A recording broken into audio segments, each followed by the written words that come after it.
उसी सांगा का एकमात्र द लास्ट ब्लड लाइन जिसे अगर हम कहें, उसी राणा सांगा का एकमात्र जीवित जो उत्तराधिकारी है उदय सिंह, आज उसके प्राणों पर संकट आया और तुम मुझे पूछने आए हो कि शरण दूं या न दूं? धिक्कार है तुम्हें। धन्य है वो पन्ना जिसने एक क्षण न सोचा, और धिक्कार है तुम्हें जो मेरी कोख से पैदा हुआ है इतना सोच रहा है। मेवाड़ के महाराणाओं की संकटकालीन राजधानी एक ही किला है, राणा कुंभा द्वारा निर्मित वो किला है, और उस किले का नाम है कुंभलगढ़।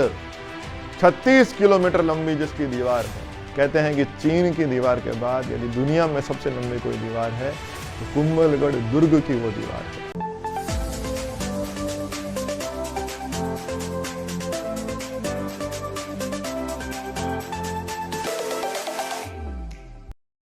आज हम महापुरुषों और व्यक्तित्वों की कड़ी में जिस एक महान स्वामी भक्ति का एक साक्षात उदाहरण जो है उसकी तरफ बढ़ेंगे, और पूरे विश्व के इतिहास पे भी यदि नज़र उठा करके डाली जाए तो मुझे नहीं लगता कि ऐसा स्वामी भक्ति का कोई दूसरा उदाहरण, बलिदान का कोई ऐसा दूसरा प्रमाण विश्व के इतिहास में ढूंढना मुझे तो संभव नहीं लगता, मुझे तो कहीं दिखाई नहीं देता। आज हम बात करेंगे स्वामी भक्ति का साक्षात यदि कोई व्यक्तित्व होता है तो उसका नाम है पन्नाधाय।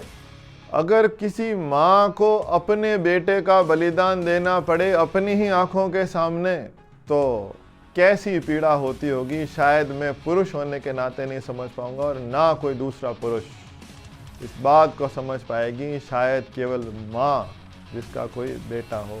तो हम बात कर रहे हैं पन्नाधाय के बलिदान की, मेवाड़ के इतिहास की, दासी पुत्र बणवीर की क्रूरता की, महाराणा उदय सिंह के संघर्षों की, और मेवाड़ के उस काल की जब पन्ना जैसी वीरांगना ने मेवाड़ के राजवंश को बचा लिया, उसकी रक्षा कर ली। अगर पन्नाधाय न होती साथियों तो न तो महाराणा उदय सिंह बचते और न राणा प्रताप का जन्म होता।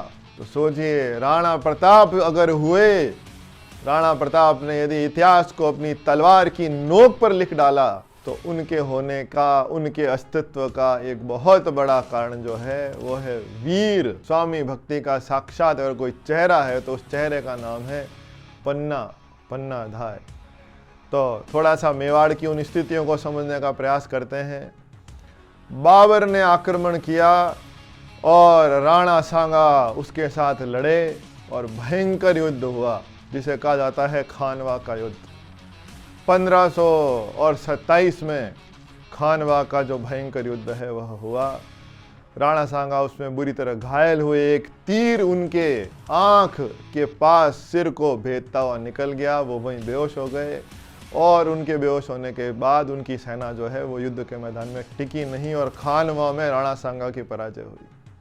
राणा सांगा को जब होश आया तो पता चला खानवा का युद्ध समाप्त हो चुका और वो पराजित हुए। जो जीवन में कभी कोई युद्ध नहीं आ रहे थे वो राणा सांगा हो गए पराजित। राणा सांगा ने प्रण किया कि जब तक बाबर को पराजित नहीं कर दूंगा, इस विदेशी को वापस नहीं निकाल दूंगा, तब तक अपनी मातृभूमि चित्तौड़ का मुंह नहीं देखूंगा। और वो वहां से इसी प्रण के तहत उन्होंने और प्रण किया, जब तक बाबर को नहीं हरा दूंगा तब तक थाली में भोजन नहीं करूंगा, पत्तल पे खाना खाऊंगा, तब तक मुकुट नहीं पहनूंगा, एक कपड़े का साफा, एक जो है पट्टा लपेट लूंगा। राणा सांगा वापस जो बदला लेना चाहते थे बाबर से, और चित्तौड़ तो जा नहीं सकते थे प्रतिज्ञा के तहत, तो वो वहां से चले गए रणथंबोर, राजस्थान के सवाई माधोपुर जिले में जिस किले को दुर्गाधिराज कहा जाता है, उस रणथंबोर में चले गए। ये घटना है 1527 की। 1527 के बाद अगले वर्ष 1528 में राणा सांगा बाबर से लड़ना चाहते थे, चंदेरी की तरफ बढ़े मध्य प्रदेश में, लेकिन गद्दारों ने उनको जहर दे दिया और राणा सांगा की हो गई मृत्यु। राणा सांगा के जीवन काल में ही उनके बड़े बेटे भोजराज की मृत्यु हो चुकी थी, और आप जानते हैं भोजराज वो थे जिनकी शादी हुई थी भक्त मीराबाई से। जी हाँ, मीराबाई राणा सांगा के बड़े पुत्र भोजराज की ही पत्नी थी। तो राणा सांगा के बड़े पुत्र भोजराज की मृत्यु के उपरांत उनका जो दूसरे नंबर का पुत्र था उसका नाम था रतन सिंह। वो मेवाड़ का शासक बना, लेकिन रतन सिंह जो है उसका बूंदी के सूरजमल हाड़ा से विवाद था, दोनों जंगल में गए और एक दूसरे पर वार किया और इसने उसको मार दिया, इसने उसको मार दिया, इस प्रकार दोनों मर गए। तो राणा सांगा के दूसरे पुत्र जो राणा बने थे रतन सिंह, उनकी भी अकाल मृत्यु हो गई। राणा सांगा की प्रिय रानी हाडी रानी कर्मवती, जो कि उनकी छोटी रानी थी, बूंदी के हाड़ा चौहान वंश से थी। वैसे कोटा बूंदी की हाडी रानियां इतिहास में बड़ी भयानक हुई, भयंकर उन्होंने उदाहरण प्रस्तुत किए, सिर काट काट के दिए जिन्होंने। खैर, हाडी रानी कर्मवती जो है, उनके 2 पुत्र हुए, राणा सांगा के 2 पुत्र हाडी रानी कर्मवती से हुए। उसमें जो बड़ा बेटा था उसका नाम था विक्रमादित्य, और जो बच्चा अभी छोटा था, अभी गोद में था, उस बच्चे का नाम था उदय सिंह। तो राणा सांगा की मृत्यु से हाडी रानी कर्मवती विधवा हो गई। लेकिन जब राणा सांगा के दूसरे बेटे रतन सिंह की मृत्यु हुई तो हाडी रानी कर्मवती का बड़ा पुत्र विक्रमादित्य जो है वो मेवाड़ का शासक बना। लेकिन विक्रमादित्य में शासक के योग्य नहीं था, वो अयोग्य था। वो उसको पहलवानों में और तमाशों में, इन चीज़ों में ज़्यादा उसका जो है, मनोरंजन में ज़्यादा उसका मन लगता था, और अपने सरदारों से वो बहुत ही रूखाई से पेश आता था।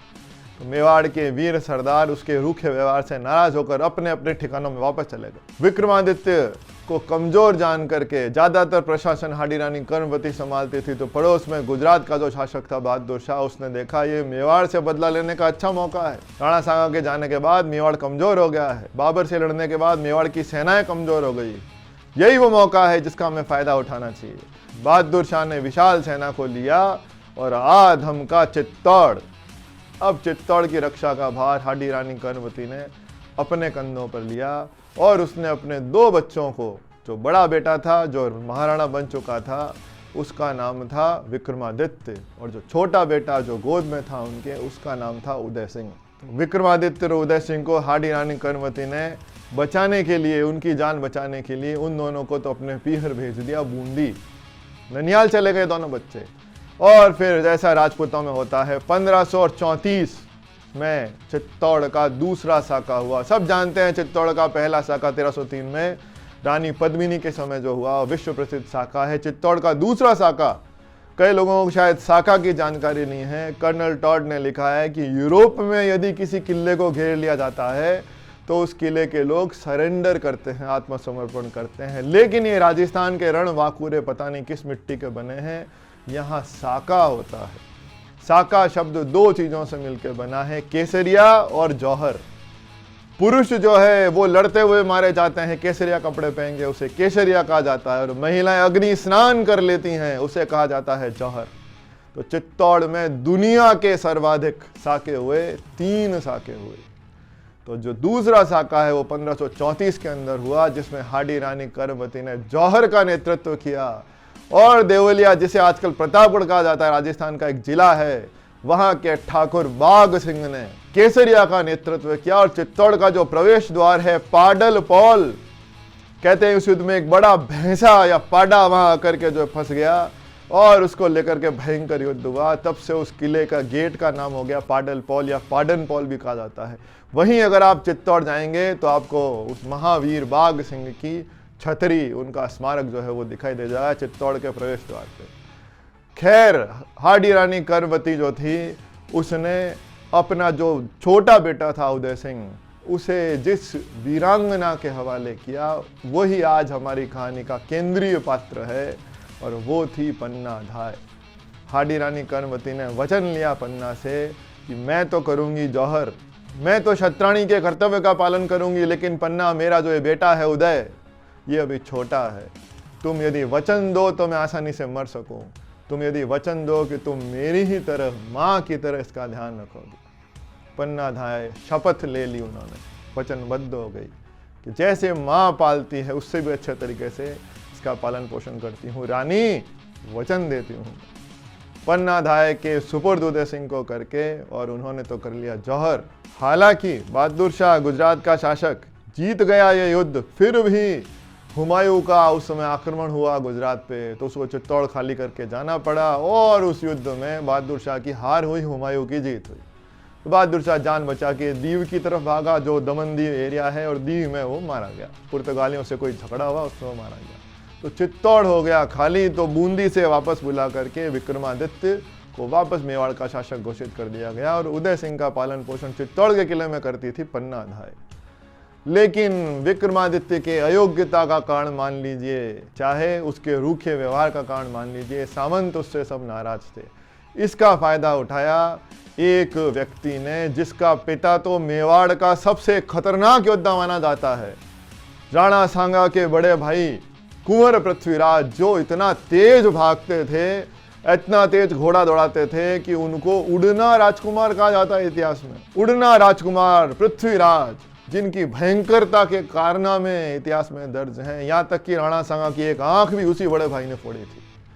सांगा भी जिस भाई के डर से थर थर कांपता था, तो सोचो कितना खूंखार रहा होगा वो। उसी कुंवर पृथ्वीराज, उसी उड़ना राजकुमार की दासी से एक पुत्र उत्पन्न हुआ था, उसका नाम था बनवीर। पिता खतरनाक, किंतु दासी पुत्र अनौरस पुत्र होने के कारण जो बनवीर जो था वो मेवाड़ का महाराणा बनने के लिए तो वैसे तो अधिकृत रूप से तो योग्य नहीं था, लेकिन विक्रमादित्य की नालायकियों की वजह से माने या कुछ भी माने, शासन की ज़्यादातर शक्ति बनवीर के हाथों में चली गई। और फिर घटना आती है 1535 की, जब उसने सोचा कि क्यों न विक्रमादित्य को रास्ते से हटा दिया जाए, और उसने रात को सोते हुए विक्रमादित्य की हत्या कर दी। हत्या करने के उपरांत दासी पुत्र बनवीर के मन में आया कि अभी राजपाट मेरे पास रहेगा, लेकिन ये उदय सिंह कल को बड़ा होगा, और जब ये बड़ा होगा तो ये ही, क्योंकि राणा सांगा का पुत्र है तो सब इसी का पक्ष लेंगे, क्यों न कांटे को पहले ही निकाल दिया जाए। तो खून से सनी तलवार और छुरा लेकर के वो पन्ना धाय के महलों की तरफ बढ़ा। चित्तौड़ के किले में पत्तल उठाने वाले जो लोग थे उन्हें बारी कहा जाता था, तो एक बारी जाति के व्यक्ति ने आकर के पन्ना धाय को सूचित किया कि गजब हो गया, नींद में सोते हुए महाराणा विक्रमादित्य की हत्या कर दी उस दासी पुत्र बनवीर ने, और वो विश्वासघाती अब महाराणा उदय सिंह को, इस बच्चे उदय सिंह को मारने के लिए इधर ही आ रहा है, ऐसी खबर है। ठीक है, अब पन्ना धाय जो थी वो थर थर कांपने लगी। पन्ना धाय के जो उम्र उदय सिंह के बराबर, बिल्कुल उदय सिंह की जो उम्र थी उसी उम्र का एक लड़का पन्ना धाय का भी था, और उसका इतिहास में नाम अमर हो गया, वो था चंदन। तो पन्ना धाय ने देखा दोनों बच्चे सो रहे हैं, क्या करूं, अगर मैं बीच में न पढ़ूं, कुछ न करूं, बलिदान न दूं तो राणा का वंश ही समाप्त हो जाएगा, और मैंने तो वचन दिया था हाडी रानी कर्मवती को कि अपने प्राणों से भी ज्यादा प्रिय उदय सिंह की रक्षा करूंगी। क्या करूं, एक तरफ कर्तव्य है, एक तरफ मातृत्व है, किसे चुनूं। और आखिर पन्ना ने अपने मन को बनाया कठोर और बड़ा भयंकर निर्णय लिया। उसने पन्ना ने कहा ये राजकुमार उदय सिंह सो रहा है, बारी जाति के लोग जो झूठी पत्तल उठाते थे, बड़े सारे टोकरे में पत्तलें उठा करके ले जाते थे रोज किले से बाहर, तो उन्होंने उस टोकरे में तो सुलाया उदय सिंह को अपने बेटे के कपड़े पहना करके, और बारी जाति का वो जो पुरुष था और उसकी जो स्त्री थी उनको कसम दिलाई स्वामी भक्ति की, और कहा कि इसके ऊपर पत्तल रख दो, उस टोकरे में छिपा करके उदय सिंह को तुम चित्तौड़ के किले से बाहर वहां नदी के किनारे मेरा इंतजार करो। और अपने बेटे को चंदन को उसने जो है राजकुमार के कपड़े पहनाए, अपने बेटे चंदन को राजकुमार उदय सिंह के कपड़े पहना करके उन्हीं की राजसी जो शैया थी वहां पे उनको सोने के लिए, और सिर उनका जो है वो ढक दिया।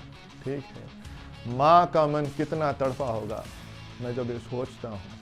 और उसी समय जो है खून सना हुआ छुरा और तलवार लेकर के वो विश्वासघाती, वो गद्दार बनवीर जो है वो वहां उपस्थित हुआ, और आते ही उसने पन्ना से सीधा ये पूछा, कहाँ है उदय सिंह। और पन्ना धाय ने जो है अपनी अंगुली से इशारा कर दिया कि राजकुमार तो अभी सो रहे हैं। वो जोर से उसने अट्टहास लगाया, हा हा हा हा, सो रहा है, अभी मैं इसे गहरी नींद सुला दूंगा, आज यमराज को मैं बलि दूंगा, इसकी एक राजकुमार की बलि। पन्ना ने उसे समझाने का प्रयास किया कि तुम ऐसा मत करो, इसे छूना भी मत। उसने कहा अरे मैं नहीं छूऊंगा, इसको तो छुएगी मेरी तलवार जो इसके भाई का रक्त पी करके खून से अभी उसकी प्यास नहीं बुझी है। फिर पन्ना ने उसको समझाने का प्रयास किया कि देखो ऐसा मत करो, तुम्हें राजा चाहिए, राज्य चाहिए, तुम ले लो, मैं तो सन्यासिनी हो गई हूँ, सन्यासिनी हो जाऊंगी, विधवा हूँ, मैं इसको लेके चली जाऊंगी, बूंदी चली जाएंगे, हम कभी वापस ना आएंगे, तुम्हें वचन देते हैं। लेकिन वो किसी भी तरह मानने को तैयार नहीं था। और उसने वहाँ लेटे हुए चंदन को राजकुमार उदय सिंह समझा और जो छुरा उसके हाथ में था उसने जोर से उस बच्चे के शरीर के आर पार कर दिया। एक हल्की सी चीख के साथ वो बच्चा थोड़ा सा तड़पा और तत्काल उसकी जो है मृत्यु हो गई और उसके खून के छींटों से वो छुरी लाल हो गई वहाँ की दीवारों पे और पन्नाधाय के कपड़ों पर भी वो खून लगा। सोचो, एक माँ अपने बच्चे को सुला दे स्वामी भक्ति के लिए और खुद इशारा करे कि देखो ये है, और उसे पता है मैं जिधर इशारा करूंगी तो मेरे बेटे का क्या होने वाला है। मैं तो धन्य मानता हूँ, नमन करता हूँ माँ पन्ना को। ऐसा बलिदान इतिहास में न तो मैंने सुना, न कभी पढ़ा और न कभी देखने में आया। कोई और माँ होती तो शायद अपने मरे हुए बेटे के लिए रोती, शोक करती, लेकिन पन्ना के पास तो उसका भी समय नहीं था साथ। और वो तत्काल पूरे मेवाड़ में ये बात फैल गई कि उदय सिंह को मार दिया है बनवीर ने। और पन्ना सच भी नहीं बोल सकती थी उदय सिंह के कपड़ों में, तो उसका पुत्र, उसका लाल था चंदन। पन्नाधाय तत्काल वहां से चित्तौड़ किले से बाहर निकली, जहां बारी जाति का वो व्यक्ति और उसकी पत्नी उसका इंतजार कर रहे थे। और वहां से पन्नाधाय सीधा चित्तौड़ के पास अपने गांव पहुंची। ध्यान रखिए, पन्नाधाय का गांव चित्तौड़गढ़ जिले में ही है। चित्तौड़ की ही भूमि वो है जहां ऐसी वीरांगनाओं का जन्म हुआ है। तो पन्नाधाय का गांव का नाम था माता जी की पांडोली, जिसको पांडोली गांव भी कई बार जो है इतिहास में पढ़ने में आता है।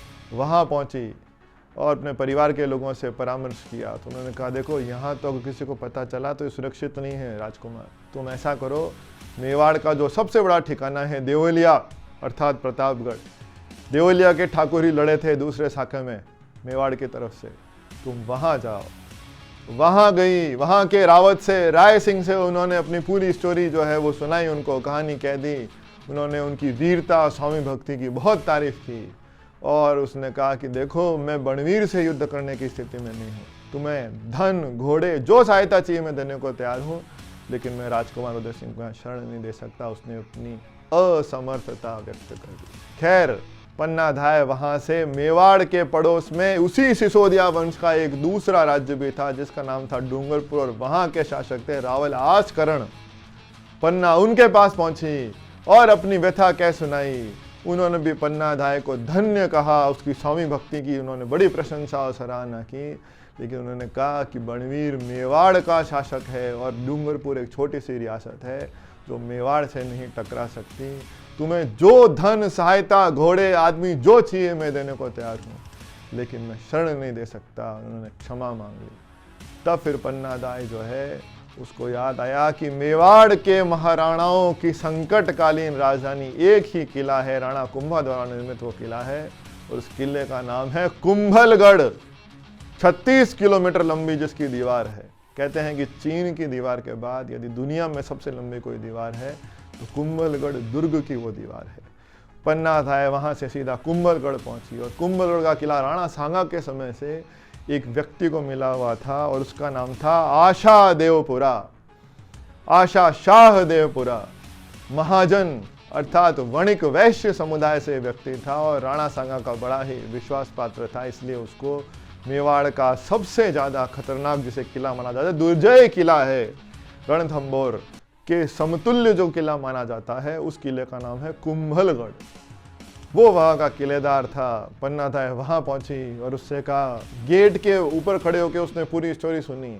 अब आशा देवपुरा जो था वो बड़ा असमंजस में था जब उसको देखा कि डूंगरपुर ने मना कर दिया शरण देने से, देवलिया प्रतापगढ़ के ठाकुर ने मना कर दिया जो मेवाड़ के सबसे बड़े ठिकानों में से एक है, तो मैं किलेदार भला क्या बिसात रखता हूँ।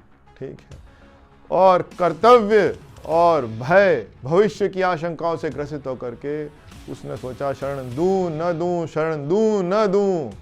और फिर उसने सोचा कि मैं अपनी माँ से पूछता हूँ, और जब माँ से पूछा तो माँ ने कहा, बेटा कर्तव्य पथ के निर्वहन में किसी से पूछने की कोई आवश्यकता नहीं है। उदय सिंह तुम्हारा स्वामी है और प्रजा का कर्तव्य है। अगर राजा का कर्तव्य है कि प्रजा के संकट में वो अपना सिर भी कटा दे, तो प्रजा का भी कर्तव्य है कि जब उसके राजा के प्राणों पर संकट आया है तो वो भी तन मन धन से उसकी सहायता करे।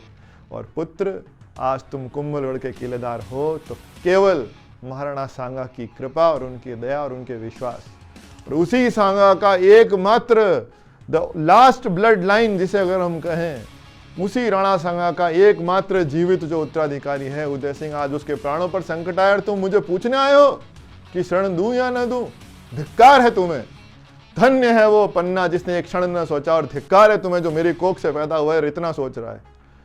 तब अपनी माँ के वचनों को सुनकर आशा देवपुरा की कायरता जो है वो उससे मुक्त हुए, और उन्होंने तत्काल जो है किले का गेट खोल करके पन्नाधाय को अंदर बुला लिया और कहा कि आज से मैं अपने भतीजे के रूप में ये प्रचार कर दूंगा कि मेरा भतीजा है, इसका पालन पोषण जो है होगा। ये सारी घटना है 1535 की।